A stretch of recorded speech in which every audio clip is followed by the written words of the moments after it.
안녕하세요. 토요미스테리 디바달리아입니다. 여러분, 국제암시장에서 마약 다음으로 가장 많이 거래되는 물건이 뭔 줄 아세요? 딱 떠오르는 건 위조지폐, 총기류, 아니면 폭탄? 아니요. 뜻밖에도 정답은 예술품이에요. 미국 연방수사국 FBI에 따르면 전 세계 도난 미술품의 규모는 연간 60억 달러. 하나로 약 6조 5천억 원 정도인데요. 우선 이 도난당한 예술품들은 은밀하게 암시장에서 거래가 됩니다. 구매자들은 이게 도난품인 줄 알면서도 구입을 하죠. 그만큼 가치와 희소성이 큰 것도 많지만 예술품은 특성상 개인적으로 거래되는 경우가 많아서 소유권 입증이 힘듭니다. 그래서 수집가들에게는 이 예술품이 어디서 어떻게 왔는지가 중요한 게 아니에요. 그저 진품이냐 아니냐가 중요한 거죠. 예술품 암시장의 중심에는 그림뿐만이 아닌 고대 유물도 포함되어 있습니다. 보통 도굴꾼들이 유적지에서 훔쳐온 유물이 암시장으로 나오는 거죠. 가장 값비싼 유물로는 주로 이집트에서 도굴된 물건들입니다. 여기서 나온 미라나 장신구가 거래가 된다는데요. 근데 미라까지요? 좀 소름 돋죠? 2000년 10월 파키스탄 암시장에 한 고대 미라가 매물로 등장합니다. 당시 파키스탄 경찰은 은밀한 첩보를 통해 이 소식을 접했고 즉각 수사가 시작되는데요. 다행히 관련인들의 제보가 이어지면서 경찰이 끈질기게 추적한 끝에 판매자 알리 아크바르가 체포가 되었습니다. 일단 경찰은 그에게 이거 대체 어디서 어떻게 이 미라 구했냐 이러면서 추궁을 해요. 도굴한 거라면 문화재보호법에 따라 처벌을 받아야 하니까요. 하지만 아크바르의 반응이 의외입니다. 자신은 그저 이란의 한 남성으로부터 밀거래를 의뢰받은 것뿐이래요. 자기는 단순한 중개인이라는 거죠. 아크바르에 따르면 이 미라를 원래 소유하고 있던 사람은 샤리프 샤바키로라는 이란인이었습니다. 근데 그 사람 또한 도굴을 한 게 아니라 지진이 나서 갈라진 땅 틈 사이에서 우연히 미라를 발견했다는 거예요. 그리고는 아크바르에게 이 미라를 대신 팔아주면 금액의 절반을 떼어주겠다고 약속한 상태였고요. 경찰은 이 증언을 토대로 우선 미라가 숨겨져 있는 곳을 찾았습니다. 그 장소는 파키스탄 남서부에 위치한 발루치스탄주, 이란과 접해 있는 지역인데 여기서 두 사람이 암거래를 계획했던 거예요. 얼마 후 경찰은 이곳에 보관 중이던 미라를 압수했고 곧장 파키스탄 국립박물관으로 옮겼습니다. 미라가 도착한 후 박물관 관계자는 먼저 미라의 이곳저곳을 꼼꼼하게 살펴보더니 잠시 후 이렇게 말합니다. 이건 그냥 미라가 아닙니다. 얼굴이 다소 상기되어 보였어요. 이어진 말은 더 충격적이었죠. 그는 이 미라가 페르시아 공주일 가능성을 제기했습니다. 그 근거로 몇 가지 특징을 이야기해보자면 먼저 미라에는 화려한 황금 양식이 되어 있었는데 시신은 고대 이집트 스타일로 방부 처리가 되어 있었고 그 위에 금박이 입혀진 상태였어요. 거기에 황금 마스크와 왕관까지 씌워져 있었고요. 미라가 누워있었던 곳은 커다란 나무관이었습니다. 근데 이 관에 고대 페르시아에서 시작되었다고 알려진 아후라 마즈다, 창조의 신 얼굴이 정교하게 새겨져 있었던 거죠. 게다가 더 결정적인 증거는 관에 적힌 페르시아 서령 문자였습니다. 그 문구를 해석해보면 나는 위대한 아케메네스 왕조의 왕 크세르크세르 1세의 딸 와르데 가우나다. 고대의 신이 나를 보호한다. 이건 주군이, 즉 미라의 주인이 누구인지 설명하는 문구였습니다. 그럼 공주라는 거예요. 이 소식이 알려지면서 고고학계가 들썩였습니다. 왜냐면 고대 페르시아에서 사실 미라를 만들었다는 기록은 이전까지 단 한 번도 발견된 적이 없었거든요. 만약 이게 사실이라면 기존의 이론은 뒤엎거나 혹은 세계의 발견이 될 수가 있습니다. 이후 미라는 전 세계의 주목을 받으며 페르시아 공주라는 별명으로 불리게 되죠. 한편 미라의 등장과 함께 외교적인 긴장감도 높아졌습니다. 왜냐하면 이란이 이 미라를 두고 페르시아 왕족의 유물인 만큼 이란한테 소유권이 있다 이렇게 주장을 한 거예요. 심지어 유네스코 중재를 받아서 공주를 되찾겠다는 아주 강경한 입장을 내놓았습니다. 근데 반면 파키스탄은 파키스탄 영토에서 나왔으니까 우리 소유지 이렇게 주장을 합니다. 거기까진 이해해요. 근데 주변에서 다들 이 미라에 대해서 욕심내기 시작하는 거죠. 이번에는 아프가니스탄까지 합세해서 우리가 알아봤더니 탈레반이 미라를 최초 발견한 것이 우리 쪽 영토라더라 이러면서 뜬금없이 소유권을 주장하는 거예요. 그렇게 세 나라가 공주의 미라를 두고 대립하기 시작했죠. 그런데 이때 고고학계에서 믿기 힘든 이야기가 들려왔습니다. 그건 바로 이 미라의 주인공이 고대 페르시아 공주가 아닐 수도 있다는 소식이었죠. 학계가 기존의 의견을 뒤엎은 거예요. 그럼 도대체 누군데 황금관을 쓰고 있는 걸까요? 자, 일단 이란과 파키스탄이 소유권을 가지고 대립할 당시에 이란의 문화유산 대표단이 미라를 제대로 살펴보기 위해 파키스탄 국립박물관을 찾았습니다.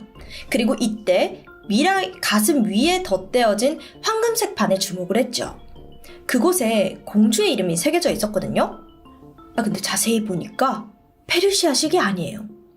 그녀의 이름은 와르데 가우나를 그리스식 표기인 로도구네로 잘못 적힌 거예요.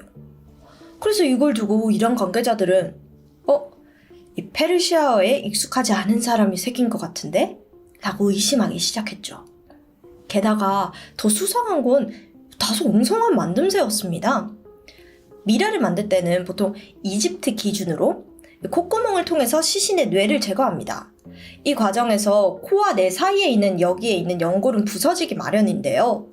근데 이 미라의 경우에는요, 그 흔적이 보이지가 않았어요. 게다가 결정적으로 이 미라에는 심장이 없는 게 이상했습니다. 고대 이집트에는 심장을 굉장히 중요하게 여겼어요. 보통 미라 작업을 할 때 심장을 제외한 모든 장기들을 꺼내서 단지 안에 보관을 하는데 심장만은 미라에 남겨두죠. 그 이유를 알아보니까 심장이 있어야 사후세계에서 심판을 받을 수 있다고 여겼대요. 그래서 혹여 사정이 여의치가 않아도 미라에 가짜 심장을 만들어서 넣을 정도로 중요한 기관이었습니다. 그런데 페르시아 공주의 가슴은 어쩐 일인지 텅 비어 있었고요. 이뿐만 아니라 미라가 제작된 것으로 추정되는 시기는 무려 2600년 전. 보통 이 정도의 시간이 지나면 근육과 뼈 사이에 있는 힘줄 같은 조직은 썩어서 없어지기 마련인데요. 근데 페르시아 공주의 경우 단층 촬영을 해보니까 힘줄이 그대로 남아있었습니다. 이거 아닌가? 제작 시기에 대해서도 의심이 싹트기 시작했어요. 이런 의혹이 막 피어나는 와중에 결국 파키스탄 당국은 정밀 검사에 들어갔죠. 전문 인력을 모아서 CT 촬영을 하고 미라의 내부를 꼼꼼하게 분석을 했는데 이때 믿기 힘든 진실들이 드러나게 됩니다. 그리고 끝내 2001년 4월 조사를 총괄한 파키스탄 국립박물관의 아스마 이브라임 조사관은 페르시아 공주의 진짜 정체를 밝혀요. 그건 바로 불과 5년 전, 즉 1996년에 사망한 여성 미라라는 거죠. 그냥 일반인 여성인이었던 거예요. 더 정확히는 신장은 143cm에 나이는 21살 이후의 성인 여성으로 확인이 되었습니다. 아쉽게도 정확한 사망 원인은 밝혀지지 않았는데요. 하지만 무언가 둔탁한 물건에 의해 척추와 골반뼈가 산산이 부서진 게 확인됐죠. 몽둥이 같은 둔기에 맞거나 혹은 달려오는 차량에 치여서 사망한 것으로 추정할 수 있는데요.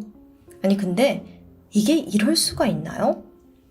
애초부터 5년 전에 만들어진 미라를 왜 고대 유물이라고 생각한 걸까요? 게다가 이 여자는 왜 죽은 거고 죽어서도 어떻게 미라가 된 걸까요? 그럼 이거 정리해보면 이거 살인사건 아니에요? 너무 황당하죠. 그래서 좀 더 조사를 해보니까 누군지 모를 범인이 그녀를 살해하고 마치 페르시아 공주 미라로 일부러 시신을 위장한 것으로 추정이 됩니다. 실제로도 그런 정황은 곳곳에 남아 있습니다.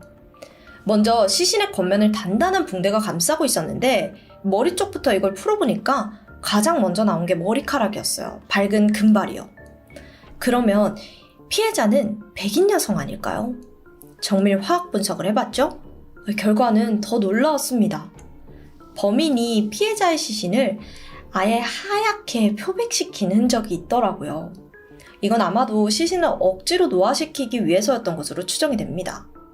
그 외에도 장기가 제거된 복부에는 현대에서 사용되지 않은 건조제가 채워져 있었습니다. 보통 고대 미라는 내장을 빼내고 시신을 염장해서 수분을 빼내는 방식을 사용하거든요. 그러나 범인의 내장에 있던 자리에 건조제를 잔뜩 넣어놔서 시신을 말렸던 겁니다. 오, 대단하죠? 전문가들조차 머리를 흔들었습니다. 그리고 이 정교한 모든 작업이 범인이 상당히 오랜 시간 들였을 거라고 추측했어요. 특히나 박물관 관계자들 깜빡 속여버린 황금 장식이며 고대 문양의 나무감까지 생각하면 보통 정성과 전문성이 아닙니다. 역사적 지식은 물론이고 해부학적 지식까지 풍부해야지만 가능한 일이었죠. 그럼 도대체 범인은 누구일까요? 수사당국은 범인은 분명 한 명이 아닐 거라고 확신했어요. 전문성이 있는 범죄자들이 팀을 꾸려서 벌인 행각이라는 거죠. 근데 그렇다면 이렇게 미라로 위장된 피해자가 한 명이 아닐 수도 있다는 아주 불길한 예감이 듭니다. 이에 파키스탄 경찰은 일단 미라를 밀매한 아크바르와 샤리프를 소환해서 조사했습니다. 하지만 같은 말만 할 뿐 이렇다 할 증거가 없었어요. 더 이상의 연결점을 찾기가 어려웠죠. 아니 그럼 죽은 이가 도대체 누군지 먼저 밝히면 되지 않을까요? 5년 전에 죽었으면 DNA 조사 같은 게 가능하니까요. 근데 이것도 쉽지가 않았습니다. 현대의 시신을 유기하는 사건에는 보통 치아를 통해서 나이나 인종 같은 걸 정보를 얻어내는데 이미 여기에 미라가 된 시신은 이미 치아가 몽땅 다 뽑혀 있었던 거예요. 여기서 또다시 범인들의 치밀함을 엿볼 수가 있죠. 그래도 경찰은 확보한 정보를 최대한 활용을 해서 이 두개골 크기와 얼굴 뼈에 나타나는 특징들을 모아서 가상의 몽타주를 만들었습니다. 또한 피해 여성이 사망한 것으로 추정되는 시기에 실종된 여성들의 목록을 모조리 뒤져보기도 하고요. 그런데 이 와중에 또 다른 페르시아 미라의 존재가 알려졌습니다. 2000년 당시 페르시아 공주에 대한 정밀 조사가 이루어지던 시점에 이번에는 페르시아 미라라고 불리는 미라 두구가 예술품 암시장에서 약 79억 원에 판매됐다는 소식이었습니다. 경찰은 서둘러서 미라를 찾아 나섰죠. 그리고 분석해보니까 문제의 두 개의 미라 역시 페르시아 공주와 같은 방식으로 처리된 상태였어요. 즉 79억 원짜리 고대 미라가 아니라 그냥 현대인의 시신이었다는 거예요. 이쯤 되니까 왜 미라를 만들려는지 좀 이해가 가시죠? 돈. 예상대로 파키스탄과 그 주변국에서 흉흉한 소문이 돌기 시작했습니다. 도굴꾼들이 시신을 빼돌려서 미라로 만들어서 암매장에 내다 판다는, 거기에 아예 가짜 미라 공장을 세웠다는 카더라까지 등장을 했습니다. 수사는 몇 년 동안 진행되었어요. 하지만 여전히 범인도 피해자도 찾지 못한 채 제자리 걸음이었죠. 결국 이 사건은 2005년 미제 사건으로 분류되어 공식적인 수사가 막을 내렸습니다. 이후 피해자 시신은 자선단체로 인도되었고 2008년 장례가 치러졌습니다. 피해자 사망 시점으로부터 12년이 지난 시점에 이를 모를 아무개로 공동묘지에 묻히게 됐죠. 이제 그녀는 안식을 좀 취했을까요? 희귀하고 가치 있는 예술품들을 손에 넣으려는 인간의 욕망이 예술품의 암시장을 만들었습니다. 그런데 그게 점점 더 추악하게 변하더니 이젠 누군가의 시신까지 예술품으로 둔갑하고 있는 게 참 씁쓸하죠. 지금 이 순간에도 어쩌면 고대 미라로 포장된 사체가 어딘가로 거래되고 있을지는 모를 일입니다. 지금까지 디바달리아였습니다.